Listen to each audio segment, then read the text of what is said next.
तो संस्कृत में क्यों दिया?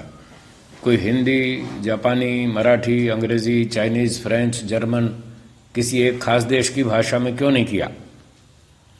इसका उत्तर देते हैं। उत्तर पेज नंबर में मेरी पुस्तक में 167 167 167 मिल गया? ठीक है, ठीक है। अब मैं आगे उत्तर पढ़ता हूं। उत्तर है जो किसी देश भाषा में प्रकाश करता। बोलो। इसका ब्लूटूथ चालू क्यों? से कनेक्ट, उसमें आवाज आ जाएगी इनकी सीधा। तो ब्लूटूथ तो मैं लाया नहीं। इसका करो, कर दो, करो। इधर से होगा, कहाँ से होगा? हाँ, हो गया, हो गया, हो गया। हाँ, आएगी, आएगी, अभी आएगी। 1 मिनट।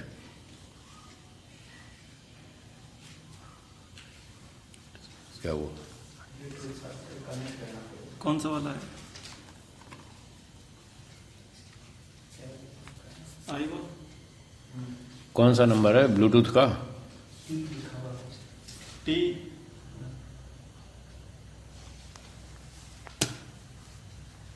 S10 या टी 6112?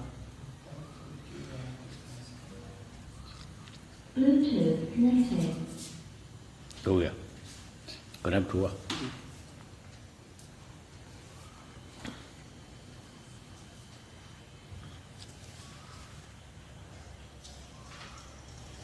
हेलो, हेलो, मेरी आवाज आ रही है? इसमें आ रही है? कनेक्ट नहीं हुआ ना, ये हटाना पड़ेगा। हेलो, अब आ रही है? हेलो, हेलो, हेलो, नहीं आ रही। बोल, कनेक्शन को ठहरो, ठहरो, ठहरो, ठहरो, इसको सेट होने दो।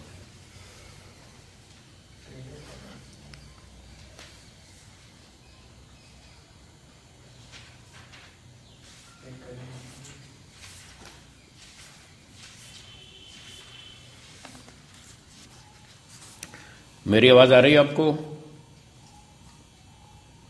लालचंद जी, आवाज आ रही है? अब आ रही है? आई ना? हाँ, वो बीच में नेटवर्क कमजोर हो जाता है तो कट जाती है। अब आ रही है? ठीक है, तो मैं आगे बोलता हूं। जो किसी देश भाषा में प्रकाश करता तो ईश्वर पक्षपाती हो जाता, क्योंकि जिस देश की भाषा में प्रकाश करता उनको सुगमता और विदेशियों को कठिनता वेदों के पढ़ने पढ़ाने की होती। मान लो मराठी में ईश्वर वेद का उपदेश करता तो महाराष्ट्र वालों को आसानी होती, पंजाब वालों को दिक्कत आती। पंजाबी में करता तो पंजाबियों को सुविधा हो जाती, हरियाणा वालों को दिक्कत आती। हरियाणा में वेद बताता तो वो उड़िया वालों को दिक्कत होती। किसी न किसी को तो होनी ही थी। इसलिए संस्कृत भाषा में ही प्रकाश किया, जो किसी देश की भाषा नहीं है, और वेद भाषा अन्य सब भाषाओं का कारण है। उसी में वेदों का प्रकाश किया। जैसे ईश्वर की पृथ्वी आदि सृष्टि सब देश और देश वालों के लिए एक सी है और सब शिल्प विद्या का कारण है, वैसे परमेश्वर की विद्या की भाषा भी एक सी होनी चाहिए कि सब देश वालों को पढ़ने पढ़ाने में तुल्य परिश्रम होने से ईश्वर पक्षपाती नहीं होता और सब भाषाओं का कारण भी है। तो सारी भाषाएं वेद में से बनी। वेद की भाषा संस्कृत है। संस्कृत कोई एक देश की भाषा नहीं है, सभी देशों की है। कोई भी पढ़े, सबको बराबर मेहनत करनी पड़ती है संस्कृत भाषा में, इसलिए पक्षपात नहीं आता। कोई अन्याय की बात नहीं है। संस्कृत सबके लिए एक समान है, इसलिए ईश्वर ने संस्कृत में वेदों का उपदेश दिया। अगला प्रश्न, वेद ईश्वर कृत हैं, अन्य कृत नहीं, इसमें क्या प्रमाण है? हेलो,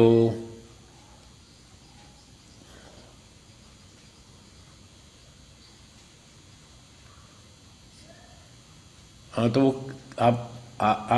आपको इसलिए नहीं आ रही कि माता जी आपका नेटवर्क कमज़ोर होगा।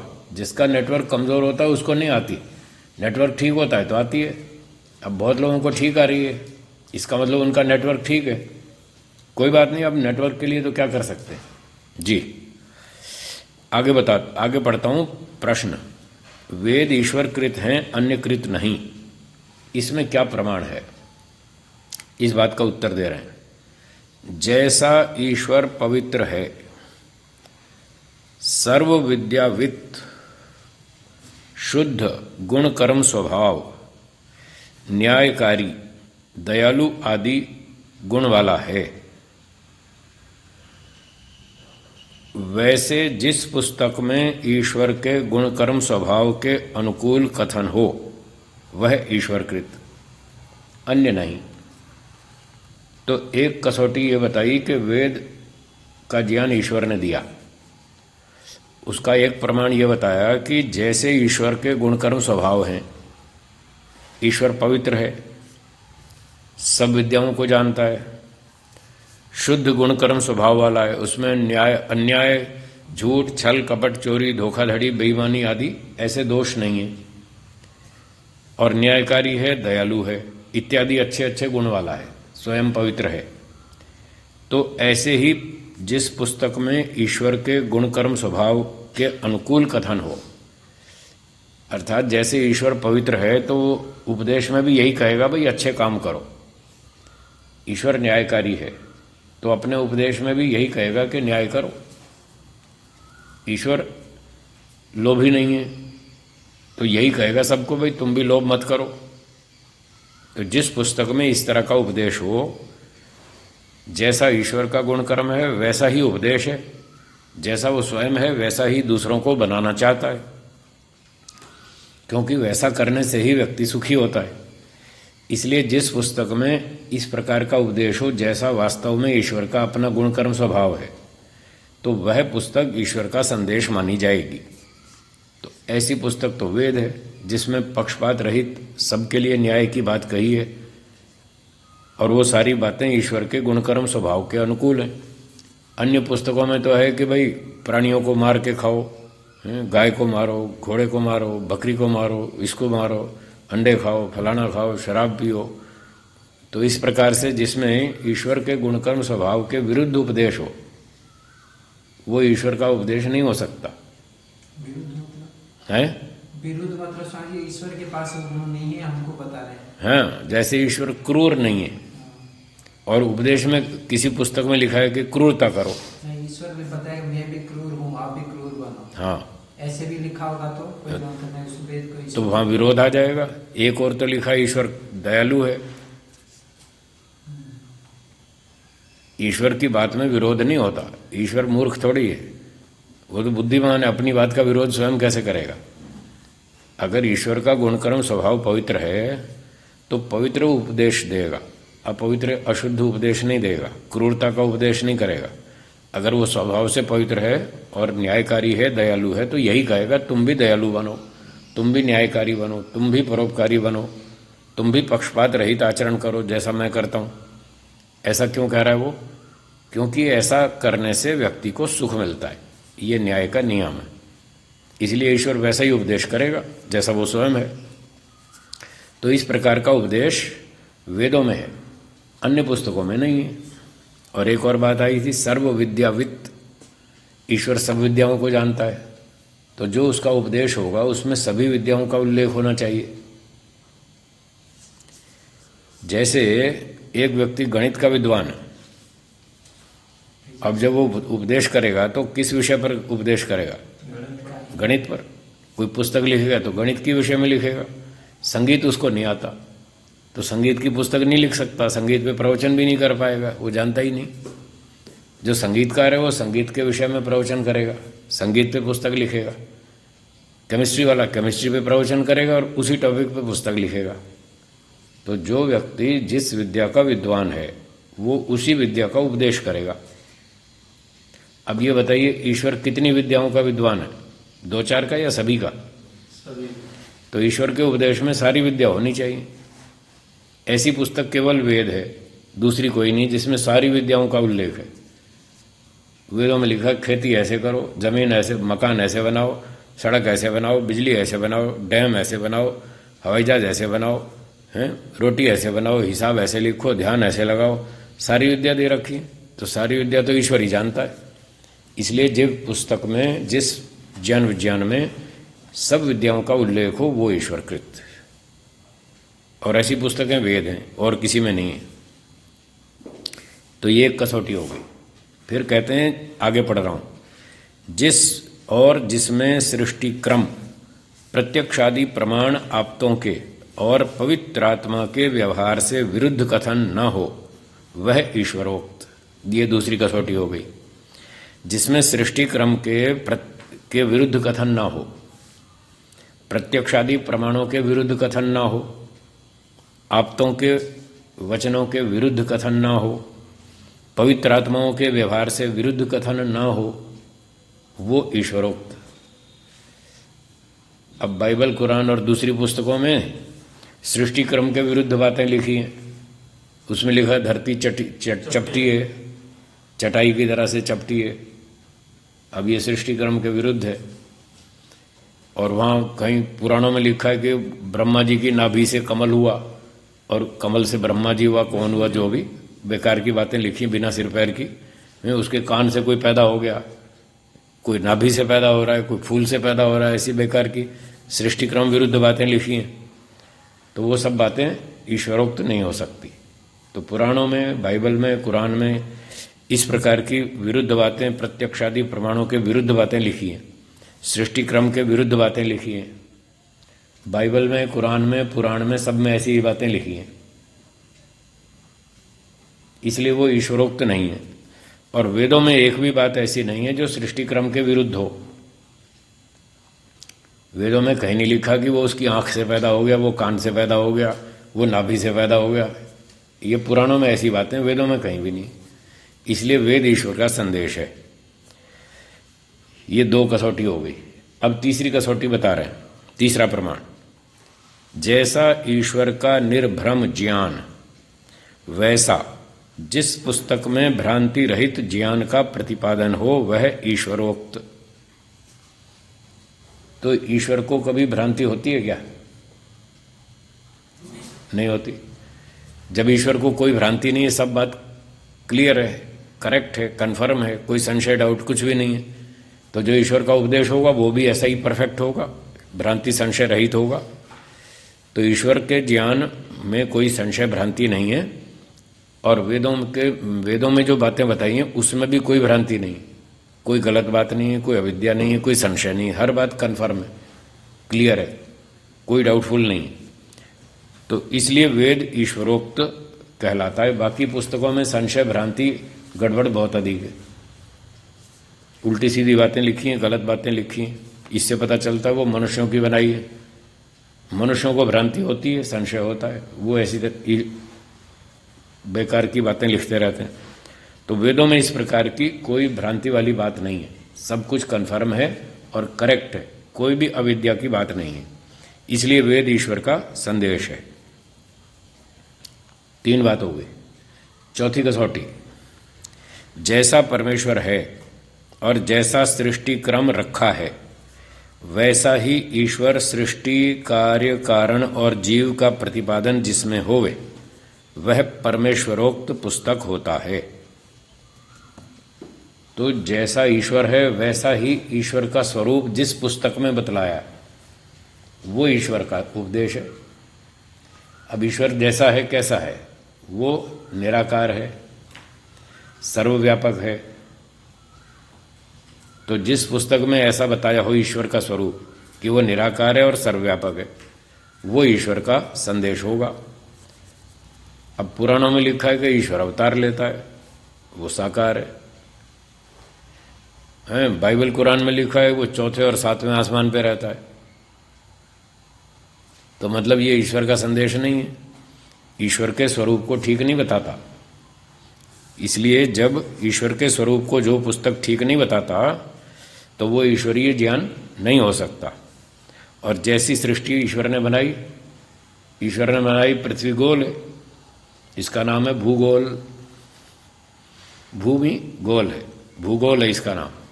तो व्यवहार में देखो, सृष्टि पृथ्वी गोल है। व्यवहार में ये बताया कि पृथ्वी सूर्य के चारों ओर चक्कर काटती है। वेद में भी यही बताया, पृथ्वी सूर्य के चारों ओर चक्कर काटती है। बाइबल में इससे उल्टा बताया कि सूर्य पृथ्वी के चक्कर लगाता है। इसलिए बाइबल ईश्वर का संदेश नहीं है, सृष्टि क्रम के विरुद्ध बात है, सृष्टि के विरुद्ध विवरण है। तो इस प्रकार से कारण कार्य, कारण से कार्य होता है, प्रकृति से जगत बनता है, लकड़ी से कुर्सी बनती है, लोहे से अलमारी बनती है। तो ये कारण कार्य की ठीक व्यवस्था है। वेदों में ऐसी व्यवस्था है कि प्रकृति से जगत बनता है। और कुरान में लिखा है कि खुदा ने कहा कुन और सृष्टि बन गई। कुन कहते ही सृष्टि बन गई, ऐसे थोड़ी बनती। तो ये जो बातें प्रमाणों के विरुद्ध हैं, कारण कार्य संबंध से विरुद्ध हैं, नियम व्यवस्था से विरुद्ध हैं, ईश्वर के गुणकर्म स्वभाव के विरुद्ध हैं, प्रमाणों से आप्तों के विरुद्ध हैं, वो पुस्तकें ईश्वरीय ज्ञान नहीं हो सकती। और वेदों में ऐसा एक भी दोष नहीं, जो भी है सब प्रमाणों से अनुकूल है। इसलिए वेद ईश्वर का संदेश है। और जो प्रत्यक्षादि प्रमाण विषयों से अविरुद्ध, शुद्ध आत्मा के स्वभाव से विरुद्ध न हो, शुद्ध आत्मा के अनुकूल हो, इस प्रकार के वेद हैं। तो वेद सृष्टि क्रम, प्रत्यक्षादि प्रमाण आदि सबके अनुकूल है, इसलिए वेद ईश्वर का संदेश है। तो यहाँ पर 4 कसौटियाँ बता दी जिनसे ये सिद्ध होता है कि वेद ईश्वर कृत हैं, अन्य कृत नहीं। फिर आगे लिखते हैं, अन्य बाइबल, कुरान आदि पुस्तकें ऐसी नहीं हैं। इसकी स्पष्ट व्याख्या बाइबल और कुरान के प्रकरण में 13वें और 14वें समोल्लास में की जाएगी। वहाँ विस्तार से बताएंगे कि बाइबल में क्या क्या बातें, कुरान में क्या क्या बातें सृष्टि क्रम के और प्रमाणों के विरुद्ध हैं। इस प्रकार से विस्तार वहाँ देख लीजिएगा। यहाँ संक्षेप से बता दिया कि वेद ईश्वरकृत हैं, अन्यकृत नहीं हैं। ठीक है जी, आगे चलूँ।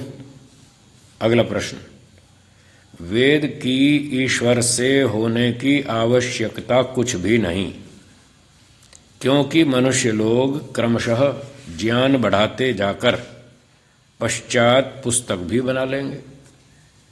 जैसा कि ये नास्तिक लोग बोलते हैं आजकल, ईश्वर को वेद का ज्ञान देने की कोई आवश्यकता नहीं है, मनुष्य लोग स्वयं विकास करते जाएंगे। विकासवादी लोग कहते हैं वो अपने आप ज्ञान बढ़ता गया, फिर उन्होंने पुस्तकें भी बना ली। तो ईश्वर को मानने की आवश्यकता नहीं है कि ईश्वर ने दिया। ये प्रश्न है पूर्व पक्ष का। उत्तर सिद्धांति की तरफ से, कभी नहीं बना सकते। मनुष्य लोग क्रमशः ज्ञान बढ़ाकर पुस्तकें नहीं बना सकते, क्योंकि बिना कारण के कार्योत्पत्ति का होना असंभव है। एक सृष्टि का नियम है, कारण के बिना कार्य नहीं हो सकता।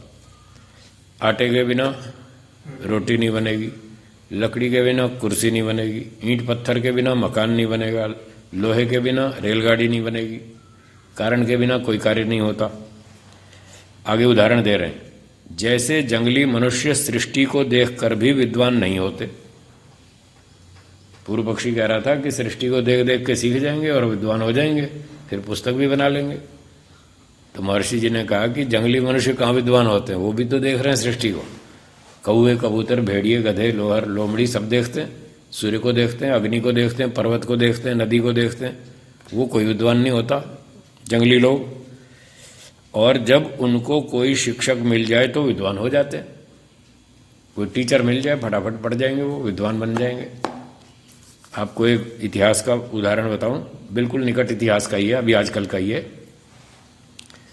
एक लोकसभा के अध्यक्ष थे जो आदिवासी जाति के थे। कुछ याद है नाम, कौन थे?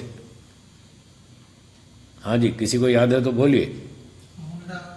हैं?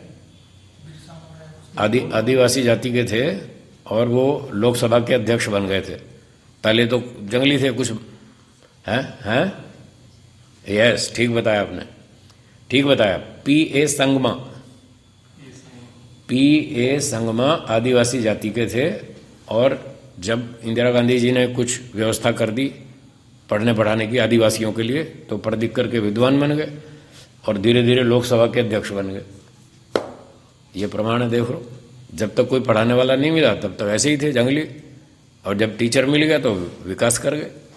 तो ये बात कह रहे हैं महर्षि जी, जब तक जंगली मनुष्यों को कोई अध्यापक नहीं मिलता तब तक वो ऐसे ही रहते हैं, कोई विकास नहीं होता, और जब शिक्षक मिल जाए तो विद्वान हो जाते हैं। और अब भी किसी से पढ़े बिना कोई भी विद्वान नहीं होता। अगर अपने आप विकास कर लेते होते तो अपने बच्चों को स्कूल भेजना बंद कर दो, देखें कितने दिन में विद्वान हो जाएंगे। सब पूर्व पक्षी अपने बच्चों को स्कूल भेजते हैं। जो कहते हैं कि टीचर की ज़रूरत नहीं है, वो खुद अपने बच्चों को रोज़ स्कूल भेजते हैं।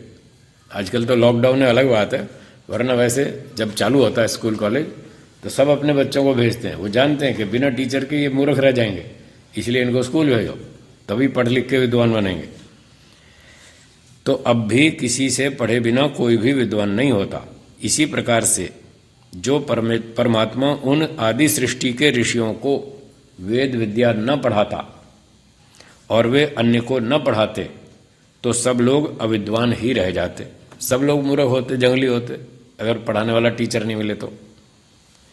जैसे आजकल का एक और एक्सपेरिमेंट बता रहे हैं, जैसे किसी के बालक को जन्म से एकांत देश में अविद्वानों व पशुओं के संग में रख देवें तो वह जैसा संग है वैसा ही हो जाएगा। एक बच्चे को जन्म से वहाँ रख दो जंगल में पशुओं के साथ, कभी कभी ऐसी घटनाएं हो जाती हैं। एक रामू था, उसको भेड़िया उठा के ले गया था एक बच्चे को, इंसान के बच्चे को, तो वो भेड़िया उठा ले गया, उसने मारा नहीं, पाल लिया। तो कुछ दिनों में वो भेड़ियों जैसी आवाज़ निकालता था, भेड़ियों जैसी चार पाँव से चलता था, सारे काम भेड़ियों जैसे करता था। जी अभी स्वामी जी एक 12 साल की बच्ची मिली थी जंगल में, हाँ, नग्न अवस्था में, वो बंदरों के जैसे चलती थी। उसको 8-9 साल पहले बंदर उठा ले रहे थे, तो बंदरों के साथ ही तब से रही थी, बस तो बंदरी जैसी रहती थी। सही बात है। तो जैसा संग होगा वैसा ही व्यक्ति बन जाएगा। कोई बंदर लेगा तो बंदर जैसा हो जाएगा, भेड़िया लेगा तो भेड़िया जैसा, वैसी आवाज़ निकालेगा, वैसी क्रियाएं करेगा सारी। इसका दृष्टांत जंगली भील आदि हैं। अब जंगल में भील जातियां हैं, वो वर्षों से ऐसी ही चल रही जंगलियों की तरह से, कोई उनमें शिक्षा नहीं, कोई विकास नहीं, कोई भी उन्नति नहीं है। इससे पता चलता है कि मनुष्य स्वयं विकास नहीं कर सकता। जब तक उसको अध्यापक, शिक्षक, टीचर ना मिले उसका विकास नहीं होता। तो बच्चे को पहले माता पिता सिखाते हैं घर में, चाचा मामा जो भी पास पास रहते हैं वो लोग जो मिलते हैं वो उसको सिखाते रहते हैं। धीरे धीरे फिर स्कूल जाने लगता है, स्कूल में टीचर सिखाते हैं, तब वो सीख सीख के विद्वान बनता है। इसलिए अगर ईश्वर सृष्टि के आरंभ में 4 ऋषियों को नहीं पढ़ाता और वो ऋषि लोग आगे मनुष्यों को नहीं पढ़ाते तो सारे मूर्ख होते, एक भी वैज्ञानिक नहीं होता। जितने भी वैज्ञानिक हैं वो सब अपने गुरु से पढ़ के फिर विद्वान बने,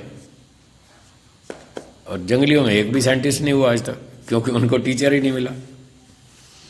आगे बढ़ता हूं। जब तक आर्यावर्त देश से शिक्षा नहीं गई थी तब तक मिस्र, यूनान और यूरोप देश आदिस्थ मनुष्यों में कुछ भी विद्या नहीं हुई थी, और इंग्लैंड के कोलंबस आदि पुरुष अमेरिका में जब तक नहीं गए थे तब तक वे भी सहस्रों लाखों करोड़ों वर्षों से मूर्ख अर्थात विद्याहीन थे, पुनः सुशिक्षा के पाने से विद्वान हो गए। वैसे ही परमात्मा से सृष्टि की आदि में विद्या शिक्षा की प्राप्ति से उत्तरोत्तर काल में विद्वान होते आए। इसलिए परमेश्वर यदि वेद का ज्ञान नहीं देगा तो कोई भी विद्वान नहीं बनेगा। ठीक है, आगे बढ़ता हूं। सब पूर्वेशाम अपि गुरु कालेन अनवच्छेदात, ये योग दर्शन का सूत्र है।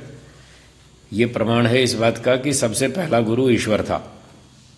सब पूर्वेशाम अपि गुरु, जैसे वर्तमान समय में हम लोग अध्यापकों से पढ़ ही के विद्वान होते हैं, जैसे आजकल हम अपने गुरुजनों से पढ़कर विद्वान बनते, वैसे परमेश्वर सृष्टि के आरंभ में उत्पन्न हुए अग्नि आदि ऋषियों का गुरु अर्थात पढ़ाने हारा है। उनका शिक्षक अध्यापक ईश्वर था, अग्नि आदि 4 ऋषियों का। क्योंकि जैसे जीव सुषुप्ति और प्रलय में ज्ञान रहित हो जाते हैं, देख लो जी, प्रलय भी लिखा है और सुषुप्ति में भी लिखा है, सुषुप्ति और प्रलय में बेहोश हो जाते हैं, कोई ज्ञान नहीं। जो आदमी सो रहा है उसको ये भी पता नहीं मैं कानपुर में सो रहा हूँ या पंजाब में सो रहा हूँ। सुबह आँख खुलती है जब देखता है ये मैं कहाँ हूँ। जो अपने घर में सोता है तो उसको तो पता ही है मैं रोज अपने घर में सोता हूँ, तो वो तो आँख खुलते ही समझ लेगा मैं तो अपने घर में हूँ। पर मुझे तो सुबह उठते ही पहले देखना पड़ता है मैं पंजाब में हूँ कि बम्बई में हूँ, बड़ौदा में हूँ या भोपाल में हूँ, नागपुर में हूँ या हैदराबाद में हूँ या चेन्नई में हूँ, कहाँ हूँ। पहले तो मुझे ये देखना पड़ता है मैं हूँ कहाँ। क्योंकि रात को सोने के बाद कुछ पता नहीं चलता, मेरे स्थान बदलते रहते हैं, इसलिए पहले यही सबसे पहले यही देखना पड़ता है मैं कहाँ हूँ। तो जीव जैसे सुषुप्ति और प्रलय में ज्ञान रहित हो जाते हैं, वैसा परमेश्वर नहीं होता। ईश्वर ज्ञान रहित कभी नहीं होता, प्रलय हो तब भी नहीं होता, और सोता तो है ही नहीं। देखो विचित्र बात है, ईश्वर कभी सोता ही नहीं। हम तो सो जाते हैं, हर रोज सो जाते हैं, कई बार दिन में भी सो जाते हैं, रात को भी सोते ही, पर ईश्वर तो सोता ही नहीं, कभी नहीं सोता हो। जब सोता नहीं तो ज्ञान रहित नहीं होता, और प्रलय में भी वो होश में रहता है। सदैव सौम्य इदम अग्र आसीत, जब प्रलय अवस्था थी तब भी ईश्वर होश में था, वो सोता ही नहीं कभी भी। इसलिए ईश्वर कभी भी ज्ञान रहित नहीं होता, उसका ज्ञान नित्य है। इसलिए यह निश्चित जानना चाहिए कि बिना निमित्त से नैमित्तिक अर्थ सिद्ध कभी नहीं होता। बिना निमित्त से नैमित्तिक अर्थ कभी सिद्ध नहीं होता। इसको उदाहरण सहित कहें तो बिना अध्यापक के विद्या प्राप्त नहीं होती। ठीक है ना। निमित्त मतलब ईश्वर, नैमित्तिक मतलब ज्ञान। बिना अध्यापक के विद्या नहीं मिलती, बिना ईश्वर के 4 वेद का ज्ञान नहीं मिलेगा। इसलिए ईश्वर नहीं पढ़ाता तो ज्ञान मिलता ही नहीं किसी को भी, सारे ऐसे ही अनाड़ी होते। अच्छा देखिए, आप कहते हैं भाई धूप आ रही है, तो धूप कहाँ से आती है? शून्य में से आती है या सूर्य में से आती है? अगर धूप आ रही है तो कोई सोर्स होना चाहिए, कोई स्रोत होना चाहिए। ठंड लग रही है तो कोई ठंडक का स्रोत तो होना चाहिए ना, ठंड कहाँ से आ रही है?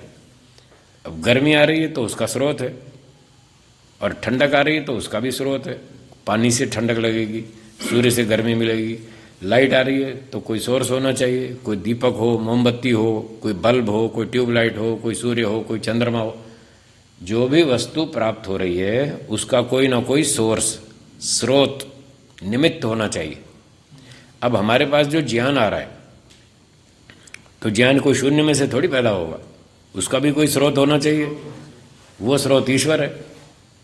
जीवात्मा तो सारे बेहोश थे, उनके पास तो ज्ञान था ही नहीं, साधन भी नहीं थे, ज्ञान भी नहीं था। इसलिए बच्चों को सब सिखाते हैं माता पिता, हाँ बेटा ये नाक है, ये आँख है, ये कान है, ये दांत है, ये हाथ है, ये अंगूठा है, ये उंगली है, सब सिखाना पड़ता है। तो जब माता पिता बच्चों को सिखाते तो माता पिता उस ज्ञान का स्रोत है। ज्ञान कोई हवा में से, शून्य में से नहीं आ रहा है। तो माता पिता ने बच्चों को सिखाया कि ये आँख है, ये कान है। माता पिता को किसने सिखाया? उनके माता पिता ने, और उनको उनके माता पिता ने। तो पीछे पीछे चलते जाओ, जो संसार में सबसे पहले मनुष्य पैदा हुए थे उनको किसने सिखाया? उनका भी तो कोई सिखाने वाला होना चाहिए, वो ईश्वर था। इसलिए निमित्त के बिना नैमित्तिक सिद्ध नहीं होता। बिना निमित्त के, बिना सोर्स के, बिना स्रोत के सिद्ध प्राप्त नहीं होता। बिना ईश्वर के 4 वेदों का ज्ञान प्राप्त नहीं होता। नैमित्तिक का मतलब ज्ञान और निमित्त मतलब ईश्वर। इस प्रकार से तो ईश्वर के बिना ज्ञान नहीं मिल सकता। ऐसे मनुष्य अपने आप विकास नहीं कर सकते। अपने आप विकास क्यों नहीं कर पा रहे? उस मान्यता में स्रोत तो है ही नहीं, आएगा कहां से ज्ञान? ज्ञान गुण जड़ में रहता है या चेतन में? तो प्रकृति से तो ज्ञान आएगा नहीं, और आत्मा चेतन उसके पास था नहीं, उसके पास था नहीं, और सृष्टि जड़ है, उससे वो आएगा नहीं ज्ञान। तो एक तीसरा चेतन ईश्वर मानना पड़ेगा जिससे ज्ञान आएगा। बोलिए, समझ में आया? बिना ईश्वर के ज्ञान प्राप्त नहीं होगा। बोलिए। है?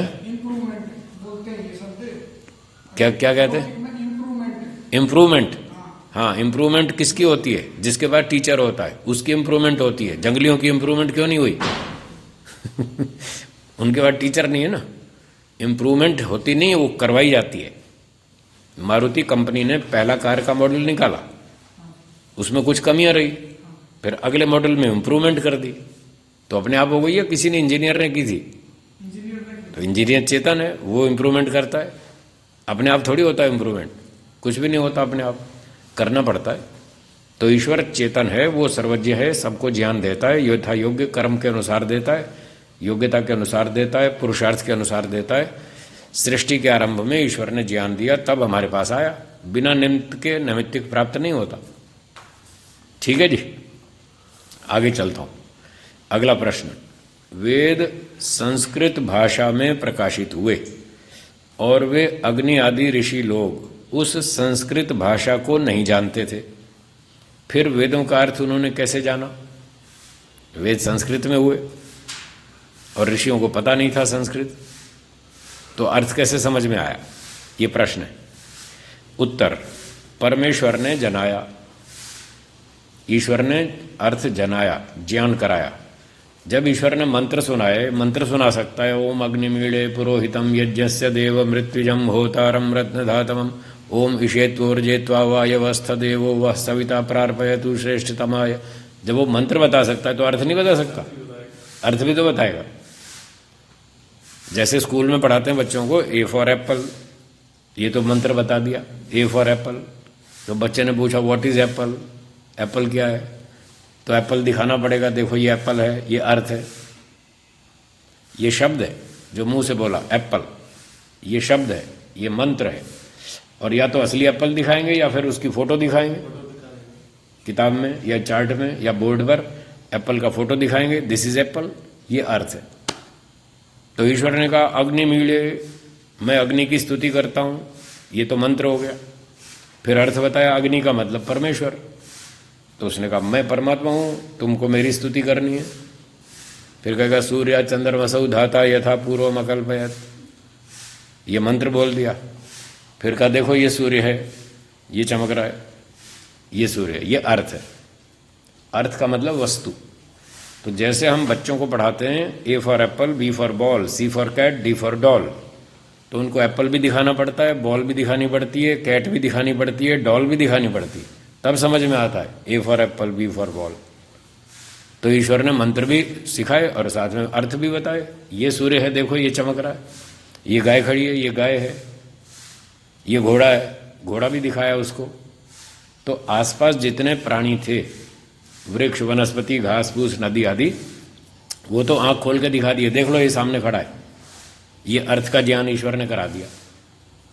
और जो दूर की चीजें थी वो आसपास थी नहीं, तो उनको स्क्रीन पर दिखा दिया। जैसे आजकल पावर पॉइंट दिखाते हैं ना, पावर पॉइंट शो, पीपीटी, सब चीज दिखाते हैं स्क्रीन पे। तो ईश्वर ने उन 4 ऋषियों को मन की स्क्रीन के ऊपर वो सारी फोटो दिखा दी, ऐसे अर्थों का ज्ञान कराया। जो चीजें दूर थी उसकी स्क्रीन पे, मन पे दिखा दिया, जो आसपास थी वो आंख खोल के दिखा दिया, देखो ये गाय खड़ी है, ये पानी है, ये नीम का पेड़ है, ये आम का पेड़ है, ये पीपल है, ये बड़ है, ऐसे दिखाया। तो अर्थ भी ईश्वर ने ज्ञान कराया। आगे बढ़ता हूं। और धर्मात्मा, योगी, महर्षि लोग जब जब जिस जिस मंत्र के अर्थ को जानने की इच्छा करके ध्यान अवस्थित होकर परमेश्वर के स्वरूप में समाधिस्थ हुए, तब तब परमात्मा ने अभीष्ट मंत्रों के अर्थ जनाए। तो जैसे महर्षि दयानंद जी के बारे में तो आपने सुना ही है कि वो समाधि लगाते थे, वेद भाष्य कराते थे, फिर कहीं करते करते अटक गए हैं। पुष्कर के मंदिर की बात सुनते हैं, जयपुर अजमेर की, तो कहीं अटक गए, अब समझ नहीं आ रहा क्या करें अर्थ। तो पंडितों को कहते थे अच्छा रुको अभी आता हूं मैं। वो फिर दूसरे कमरे में जाके समाधि लगाते थे और फिर ईश्वर से पूछते थे भाई ये समझ में नहीं आ रहा, इसका अर्थ बताइए। तो ईश्वर उनको बताता था इस मंत्र का ये अर्थ है। फिर आकर के वो पंडितों से कहते थे चलो अब लिखो, अब वो लिखवाते जाते थे। तो जैसे महर्षि स्वयं करते थे, ऐसे ही पुराने समय में करोड़ों वर्षों तक, सृष्टि के आरंभ से लेकर के और महर्षि जैमिनी तक, महर्षि दयानंद तक, जितने भी ऋषि थे उन ऋषियों ने भी ऐसा ही किया। वो जो जो मंत्र जानना चाहते थे समाधि लगाते थे, और ईश्वर उनका गुरु था, वो शिष्य थे। तो जैसे गुरु जी से पढ़ते हैं विद्यालय में, ऐसे ईश्वर से वो वेदों के मंत्रों के अर्थ ईश्वर से पढ़ लेते थे, जान लेते थे। तो ईश्वर उनका स्रोत था, ज्ञान का स्रोत, जिस सोर्स की बात हम कर रहे थे। इस प्रकार से ईश्वर समाधिस्थ हुए तब परमात्मा ने अभीष्ट मंत्रों के अर्थ जनाए। अब भी कोई समाधि लगाए और उसकी इतनी ऊंची योग्यता बन जाए तो आज भी वो नई नई बातें ईश्वर से सीख सकता है, वेद मंत्रों के अर्थ सीख सकता है, कोई दिक्कत नहीं। जब बहुतों के आत्माओं में, आगे पढ़ रहा हूं, जब बहुतों के आत्माओं में वेदार्थ प्रकाश हुआ तब ऋषि मुनियों ने वह अर्थ और ऋषि मुनियों के इतिहास पूर्वक ग्रंथ बनाए। उनका नाम ब्राह्मण अर्थात ब्रह्म जो वेद, उसका व्याख्यान ग्रंथ होने से ब्राह्मण नाम हुआ। तो 4 ब्राह्मण ग्रंथ हैं, शतपथ ब्राह्मण, गोपथ ब्राह्मण, साम ब्राह्मण और ऐतरेय ब्राह्मण। तो ये 4 उन ऐतरेय ब्राह्मण, तो ये ब्राह्मण ग्रंथ ऋषियों ने बनाए, वेदों के अर्थ इकट्ठे करके तैयार करके फिर ग्रंथ बना दिए, उनमें सारा सुरक्षित कर दिया। तो उन्होंने सोचा भाई हम तो चलो समाधि लगा के ईश्वर से सीख रहे हैं, पर आगे आने वाले सब लोग तो समाधि नहीं लगा पाएंगे, तो उनकी सुविधा के लिए हम उन बातों को लिख देते हैं, दूसरे लोग इन पुस्तकों को पढ़ पढ़ के समझ जाएंगे कि इस मंत्र का क्या अर्थ है। इस प्रकार से ऋषियों ने बहुत सारे भाष्य भी किए और ऐसे ग्रंथ भी बनाए जिसमें वेद मंत्रों की व्याख्या की। तो इस प्रकार से ये ईश्वर से ज्ञान प्राप्त हुआ। ऋषियों ने समाधि लगाई, संस्कृत भाषा भी ईश्वर ने पढ़ाई, संस्कृत भाषा भी पढ़ाई और मंत्र भी पढ़ाए, उनके अर्थ भी पढ़ाए, व्याकरण भी पढ़ाया, सब चीज पढ़ाई। ठीक है जी। आगे एक मंत्र है। हाँ जी, हाँ जी। अभीष्ट मतलब जिस जिसकी इच्छा हो, जिस मंत्र का अर्थ जानने की इच्छा हो उसको अभीष्ट कहते हैं। तो आगे 2-3 लाइन और पढ़ता हूं। ऋषयो मंत्र दृष्टयः मंत्रान संप्रादु, जिस जिस मंत्र का दर्शन जिस जिस ऋषि को हुआ और प्रथम ही जिसके पहले उस मंत्र का अर्थ किसी ने प्रकाशित नहीं किया था, फिर उसने किया और दूसरों को पढ़ाया भी। इसलिए अद्य अवधि, आज तक, अद्य माने आज, अवधि माने तक, आज के समय तक, टिल टुडे, आज तक उस मंत्र के साथ उस ऋषि का नाम स्मरणार्थ लिखा आता है। जब आप वेद को देखेंगे तो कई वेद के मंत्रों के ऊपर ऋषियों के नाम लिखे हैं। ये उन ऋषियों के नाम हैं जिन्होंने अग्नि वायु आदित्य अंगिरा के बाद सबसे पहले जिस जिस मंत्र का अर्थ जाना, ईश्वर से समाधि में जाना, फिर अपने विद्यार्थियों को पढ़ाया, उसका प्रचार किया। तो हिस्टोरिकल पॉइंट ऑफ व्यू से, इतिहास की दृष्टि से उसका नाम स्मरणार्थ लिख दिया कि अग्नि आदि 4 ऋषियों के बाद इस व्यक्ति ने इस मंत्र का अर्थ पहले जाना और बताया, पढ़ाया, सिखाया, प्रचार भी किया। वो हिस्ट्री की दृष्टि से कुछ पहले ऋषियों के नाम लिख दिए, बाद में और भी ऋषि होते रहे, फिर उनको छोड़ दिया। पहले जिसने जाना उसका लिख दिया इतिहास के हिसाब से। जो कोई ऋषियों को मंत्र करता बतलावें, अब जो लोग कहते हैं ऋषियों ने मंत्र बनाए, मंत्र करता, मंत्र बनाने वाले ऋषि थे, उन्होंने वेद बना लिए, ईश्वर की जरूरत नहीं है, तो महर्षि जी उसका खंडन कर रहे हैं। जो लोग ऋषियों को मंत्र बनाने वाला मानते हैं उनको मिथ्यावादी समझे, वो झूठ बोल रहे हैं। ऋषियों ने मंत्र नहीं बनाए, मंत्र तो ईश्वर ने बनाए। वे तो मंत्रों के अर्थ प्रकाशक हैं, मंत्रों के अर्थ बताने वाले हैं। तो ऋषि लोग मंत्र का अर्थ कर सकते हैं, वेद का भाष्य केवल ऋषि कर सकते हैं और कोई नहीं कर सकता। जो लोग आजकल ऋषि होते नहीं, समाधि लगाई नहीं, वैराग्य ऊंचा है नहीं, ईश्वर से वेद को समझा नहीं और बैठ के वेद भाष्य करने, वो गड़बड़ करते हैं, वो ऋषि नहीं है, उनको वेद मंत्र का भाष्य करने का अधिकार नहीं है।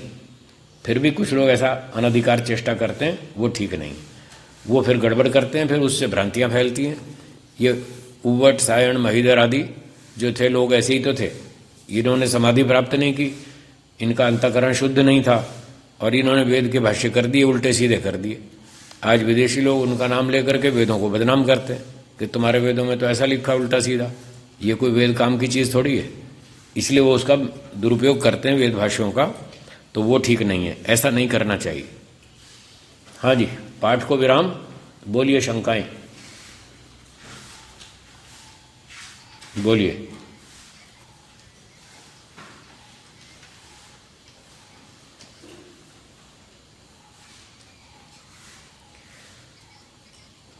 हाँ, तो देखिए मनुष्य के 4 लक्ष्य हैं, चार प्रयोजन हैं। पहला है धर्म। प्रयोजन उसको कहते हैं जो चीज़ हमें आज प्राप्त नहीं है और हम प्राप्त करना चाहते हैं। क्यों करना चाहते हैं? क्योंकि उससे हमको लाभ होता है, इसलिए हम उसको प्राप्त करना चाहते हैं। तो मनुष्य क्या प्राप्त करना चाहता है? 4 चीज़ें। पहली है धर्म, दूसरी अर्थ, तीसरी काम और चौथी मोक्ष। तो 4 चीज़ें मनुष्य प्राप्त करना चाहता है, तब वो कंप्लीट होता है। धर्म का मतलब है उत्तम आचरण, जो वेदों में ईश्वर ने बताया। वेदों में ईश्वर ने बताया कि सत्य बोलो, तो मनुष्य को सत्य बोलना सीखना पड़ेगा। न्याय से व्यवहार करो, प्रेम से रहो, अन्याय मत करो, झूठ मत बोलो, छल कपट मत करो, चोरी मत करो, दूसरों की मदद करो, बड़ों का आदर करो, माता पिता की सेवा करो, विद्या पढ़ो, प्राणियों की रक्षा करो, शाकाहारी भोजन खाओ। जो वेद में काम करने को बताए उनको करना, ये धर्म है। जो वेद में काम करने को मना किए उनको करना अधर्म है। तो करने को क्यों बताए? क्योंकि उससे सुख मिलता है, इसलिए वो काम करने चाहिए। तो मनुष्य को पहला लक्ष्य है धर्म की जानकारी करना और धर्म का आचरण करना, ये हो गया धर्म। दूसरा है अर्थ। अर्थ का मतलब पैसा। तो कुछ पैसा भी कमाना पड़ेगा, नहीं तो खाने को कहाँ से लाएंगे। तो अर्थ कमाना भी जीवन में मनुष्य का लक्ष्य है। पैसा कमाओ, खाओ पियो, ईमानदारी से, मेहनत से, बुद्धिमत्ता से अपने जीवन की रक्षा करो। तो पैसा कमाना ये दूसरा लक्ष्य है। तीसरा है काम। काम का मतलब जो आपने अर्थ प्राप्त किया, पैसा कमाया, उससे अपनी आवश्यकताएं पूरी करने के लिए सामान खरीदो। ये जो सामान खरीदते हैं, कार खरीदते हैं, अपनी आवश्यकताएं पूरी कर रहे हैं। रोटी चाहिए, कपड़ा चाहिए, मकान चाहिए, कार चाहिए, बंगला चाहिए, ये है काम। अपनी आवश्यकताओं की पूर्ति करना, ये काम शब्द का अर्थ है। क्योंकि रोटी खाए बिना जीवित नहीं रह पाएंगे, इसलिए रोटी चाहिए, ये काम है। रोटी मिल गई, समय पर मिल गई, ठीक मिल गई, शक्ति आ गई, अपना काम ठीक कर लिया, आगे देश की सेवा करेंगे, अपना भी काम करेंगे, दूसरे का भी। ये तीसरी बात हो गई काम। और चौथी है मोक्ष। मोक्ष का मतलब सब दुखों से छूटना। तो मनुष्य को ये 4 चीज़ें चाहिए। धर्म भी चाहिए, अर्थ भी चाहिए, आवश्यकताएं पूरी करने के लिए साधन सामग्री सामान भी चाहिए, और मोक्ष भी चाहिए। ये हैं 4 चीज़ें।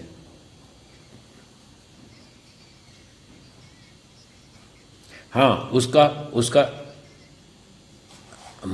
देखिए, इन अर्थ, काम और मोक्ष, ये जो 3 चीज़ें हैं बाद वाली, इन तीनों को प्राप्त करने का साधन धर्म है। यानी धर्म जो है उसके 3 हिस्से हैं। एक धर्म के हिस्से से हमको अर्थ की प्राप्ति होगी। जो हम बिजनेस करते हैं, ऑक्यूपेशन करते हैं, नौकरी करते हैं, व्यापार करते हैं, कपड़ा बेचते हैं, लकड़ी बेचते हैं, मिठाई बेचते हैं, विद्या पढ़ाते हैं, ये जो इस प्रकार का काम करना, ये है धर्म। क्योंकि ये धर्म वेद में लिखा है। विद्या पढ़ाओ, कपड़ा बेचो, लकड़ी बेचो, मिठाई बेचो, ज़मीन बेचो, स्टेशनरी बेचो, ये जो धर्म का हिस्सा है, ये पोर्शन, ये अर्थ की प्राप्ति का साधन है। दूसरा है काम। तो वेदों में लिखा है जो आपने अर्थ प्राप्त कर लिया, पैसा कमा लिया, अब इस कमाए हुए पैसे से भोजन खरीदो।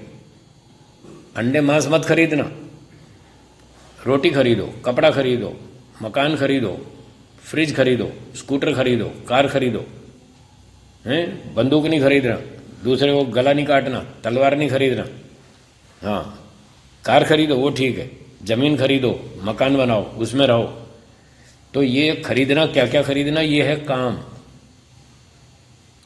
और ये धर्म का आचरण है, क्योंकि वेद में ये सारा लिखा है कि मकान खरीदो, कपड़ा खरीदो, जमीन खरीदो, ये वेदानुकूल है तो ये धर्म हुआ। वेदानुकूल आचरण धर्म है। तो वेद में ये सारे काम सारे विधान लिख रखे हैं। इस प्रकार से पैसा कमाओ और पैसा कमाकर इस प्रकार से अपनी आवश्यकताएं पूरी करो। और तीसरा धर्म का आचरण करने का तीसरा भाग है जिससे मोक्ष मिलेगा, वो है अष्टांग योग। धर्म का एक हिस्सा है अष्टांग योग, जिससे हमको समाधि लगाकर मोक्ष प्राप्त होगा। तो इस तरह से धर्म से ये तीनों चीजें प्राप्त होती हैं, अर्थ, काम और मोक्ष। ये सारा वैशेषिक दर्शन का टॉपिक है, उसमें धर्म की व्याख्या की गई है। अथा तो धर्म व्याख्या श्याम। अब हम धर्म की व्याख्या करेंगे। तो बताइए धर्म क्या है? ये तो अभ्युदय निश्रेयस सिद्धि सधर्म, जिससे अभ्युदय और निश्रेयस की प्राप्ति होती है, वो धर्म है। तो अभ्युदय क्या है? अर्थ और काम, दो चीजें अभ्युदय, और निश्रेयस का अर्थ है मोक्ष। तो तीन चीजें जिससे मिलती हैं वो धर्म है। तो पहले तो धर्म ही चाहिए, धर्म के बिना तो तीन चीजें प्राप्त नहीं होने वाली। तो पहले धर्म को प्राप्त करो, फिर उस धर्म से तीन चीजें प्राप्त करो। टोटल चार चीजें हमको प्राप्त करनी है। इसलिए संध्या के अंत में कहते हैं धर्मार्थ काम मोक्षाणाम सद्यः सिद्धिर्भवेन्न। हे ईश्वर, चार चीजों की सिद्धि जल्दी से जल्दी हो। ठीक है बहन जी, हो गया उत्तर? हाँ जी जी, धन्यवाद। और बोलिए जिनको प्रश्न पूछना हो। नमस्ते जी। हाँ नमस्ते बेटा, नमस्ते। बोलिए बोलिए बोलिए। हम्म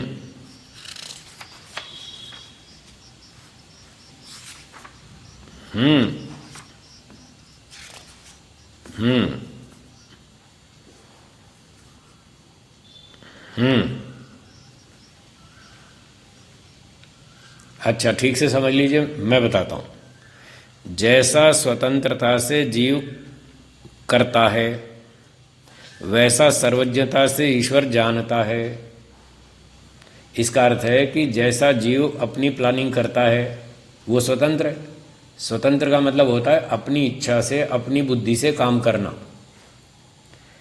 तो जीवात्मा अपनी इच्छा से, अपनी बुद्धि से काम करता है। वो ये प्लानिंग करता है कि आज शाम को 4 बजे नींबू का शरबत पिएंगे, 6 बजे कक्षा में बैठेंगे, 8 बजे भोजन करेंगे, 10 बजे सो जाएंगे। वो अपनी इच्छा से योजना बनाता है। तो जैसे जैसे वो योजना बनाता है, ईश्वर सर्वज्ञ होने से वो उसकी योजना को जान लेता है कि इसने इस तरह की योजना बनाई है। शाम को 4 बजे शरबत पिएगा और फिर 6 बजे कक्षा में बैठेगा, 8 बजे खाना खाएगा, 10 बजे सो जाएगा। तो जैसा जैसा जीव स्वतंत्रता से क्रियाएं करता जाता है, ईश्वर उसको सर्वज्ञ होने से तत्काल जान लेता है। अब ईश्वर ने जो कुछ जाना, वो जीव की योजना बनाने के बाद जाना या पहले जाना? नील बताइए। जो योजना के बाद जाना। तो जैसे जीव ने पहले योजना बनाई, ईश्वर ने जान लिया। अब जो ईश्वर ने जान लिया, जीव वही करेगा। जीव क्या करेगा? जो उसने योजना बनाई थी। तो जीव क्या करेगा? जो उसने योजना बनाई थी वही काम करेगा। अब बीच में जो योजना बनाई तो ईश्वर ने जान लिया, जब उसने काम किया तो ईश्वर ने जान लिया। तो दोनों में ये क्रम रहेगा। पहले जीव योजना बनाएगा, फिर ईश्वर जान लेगा, फिर जीव कर्म करेगा, ईश्वर उसको जान लेगा। इन दो पंक्तियों का यह अर्थ है। तो जैसा ईश्वर सर्वज्ञता से जानता है, वैसा ही जीव करता है। वैसा जीव करता है का मतलब जीव वही काम करता है जो ईश्वर ने जाना था। ईश्वर ने क्या जाना था? जो जीव ने सोचा था। इसलिए जीव की स्वतंत्रता में कोई नुकसान नहीं हुआ, वो परतंत्र नहीं हुआ। और ईश्वर की सर्वज्ञता में भी कोई कमी नहीं आई। जीव प्लानिंग करता जाता है, ईश्वर जानता जाता है। जीव क्रियाएं करता जाता है, ईश्वर जानता जाता है। ये मतलब है इसका। बोलिए, समझ में आया? चलो बोलिए।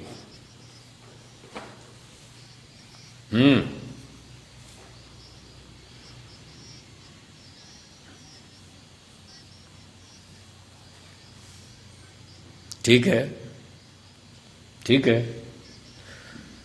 वो कैंसिल हो गया। हाँ, कोई बिल्कुल नहीं जानता था ईश्वर, क्योंकि उसने प्लान नहीं किया था। 5 बजे मुझे बॉस फ़ोन करेगा और मेरी क्लास कैंसिल करवा के मुझे ऑफिस में बुला लेगा और मुझे 2 घंटे वहाँ टाइपिंग करनी पड़ेगी, इस बात की कल्पना उस व्यक्ति को नहीं थी और ईश्वर इसको नहीं जानता था। और बॉस उसको 5 बजे फ़ोन करेगा था, बॉस ने भी नहीं सोचा था। बॉस को अचानक काम आ गया 4:45 बजे, तो उसने 4:45 बजे फ़ोन किया, भाई 5 बजे मेरे पास हाजिर हो जाओ ऑफिस में। तो जब तक बॉस भी नहीं सोचेगा तब तक ईश्वर उसको नहीं जानता। जब बॉस सोचेगा, योजना बनाएगा, तब ईश्वर उसकी बॉस की योजना जान लेगा। और जब बॉस की योजना जान लेगा कि ये 5 बजे इसको अपने ऑफिस में बुलाएगा, तब ईश्वर जान लेगा कि इसको बॉस के पास जाना पड़ेगा, क्योंकि ये बॉस के ऑर्डर को कैंसिल नहीं कर सकता है। इसकी टेंडेंसी ऐसी है, ये बॉस की कोई बात टालता नहीं है। और बॉस इसको 5 बजे अपने ऑफिस बुलाएगा और ये जाएगा। तो वो भी ईश्वर ने तभी जाना जब बॉस ने डिसाइड कर लिया कि मैं इसको बुलाऊंगा, तब उसने जाना ईश्वर ने। और तब ये भी आइडिया लगा लिया कि ये 5 बजे ऑफिस जाएगा, 6 बजे की क्लास कैंसिल हो जाएगी। तो इसलिए ईश्वर की सर्वज्ञता में कोई कमी नहीं आती, न बॉस की स्वतंत्रता में कमी आती, न उस व्यक्ति की स्वतंत्रता में कमी आती। सब स्वतंत्र हैं, अपनी इच्छा से प्लान करते हैं, ईश्वर उसको जानता रहता है। ठीक है? हाँ जी, बोलिए। हाँ बोलिए बोलिए। हाँ हाँ। हम्म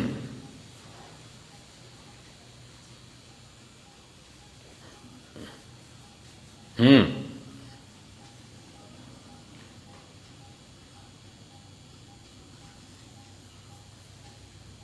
हम्म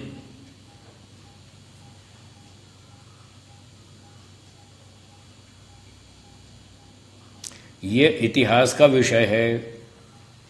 क्या बोला? क्या विषय? क्या बोला? किसका विषय?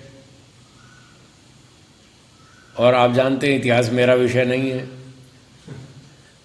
जानते हैं ना? तो जो हिस्ट्री का मास्टर है ना, उसको पूछना, वो आपको बताएगा इसकी ठीक व्याख्या। इतिहास मेरा विषय नहीं है, मैंने पढ़ा नहीं, मुझे रुचि नहीं है, इसलिए मैं इसकी बात नहीं बता पाऊंगा। ये बात, हाँ, कोई इतिहास का विद्वान हो उससे पूछिएगा, वो बताएगा। ठीक है जी? और बोलिए।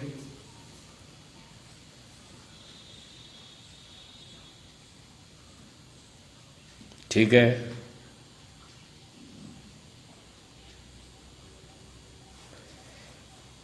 जी हाँ, जी हाँ, जी हाँ। जो भी व्यक्ति कोई प्लानिंग करता है, जैसे बिल्डिंग बनाते हैं मिस्त्री लोग, इंजीनियर लोग, पहले नक्शा बनाते हैं कि नहीं?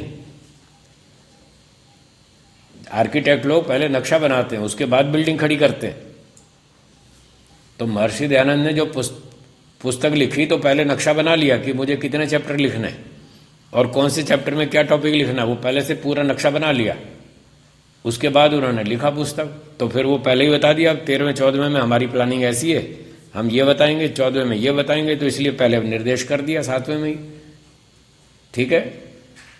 चलो, और कोई प्रश्न? बोलिए बोलिए।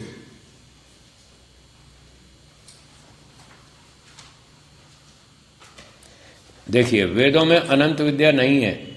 जितने 4 वेद ईश्वर ने हमको दिए वो लिमिटेड नॉलेज है, सीमित ज्ञान है, अनंत ज्ञान नहीं है। क्यों नहीं है? इसलिए नहीं है कि मनुष्य लोग अनंत ज्ञान को धारण नहीं कर सकते। क्या बोला? दोहराइए।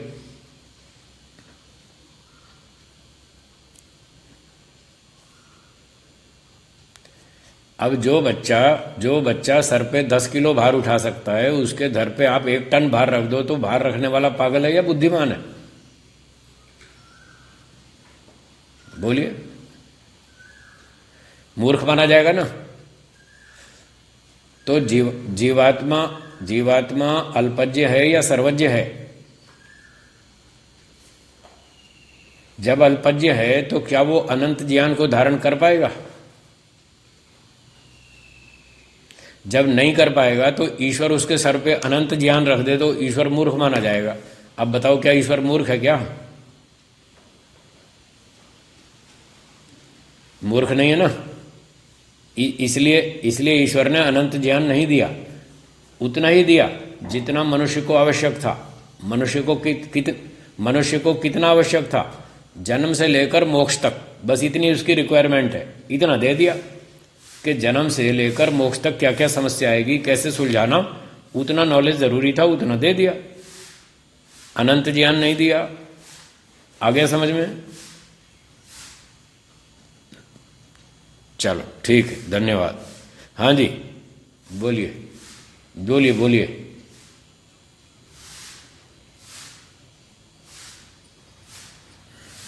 हाँ जी, हाँ बिल्कुल बताएंगे।